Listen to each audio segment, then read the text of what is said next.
Collector इसका आकलन कर रहे होते हैं तो अधिकतर देखा गया है कि उसका जो लागू होना होता है वो उस तरह से नहीं होता है कि मैक्सिमम इफेक्ट उसका बेनिफिट मिले जिसका लैंड ले लिया गया है, जो भूमि धारक है। ठीक है। तो मामले जो सुप्रीम कोर्ट तक आए, अभी हाल की व्यवस्था है, अभी कुछ महीने पहले की व्यवस्था है, तो उसमें 2-3 चीज़ें सुप्रीम कोर्ट ने कही हैं और वो फैक्टर्स ध्यान में रखने होंगे जो असेसमेंट और जो डिटर्मिनेशन की अथॉरिटी है या अगर नहीं करती है तो उसको लेके धारक उसका इशू बना सकता है कि जो निर्धारण है वो सही तरीके से नहीं हुआ है। और उसमें कुछ फैक्टर्स ऐसे हैं कि अगर सेल डीड्स वगैरह दी गई हों, जैसे इस तारीख में हमारी भूमि का अधिग्रहण हुआ तो उसी तारीख के आसपास थोड़ा पहले या थोड़ा बाद में सेल डीड्स दी जाती हैं जिसमें रेट आमतौर से जब ज़्यादा हुआ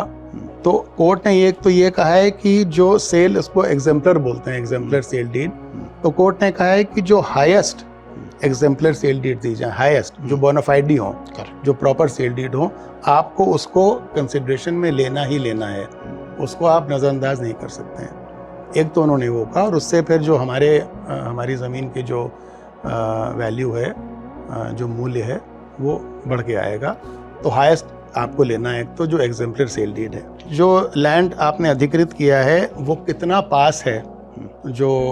डेवलप्ड जोन है या जो बना हुआ इलाका है, जो डेवलप्ड इलाका है उससे कितना क्लोज है, वो आपको लेना है। उससे फिर हमारी वैल्यू देखी जाएगी जो कि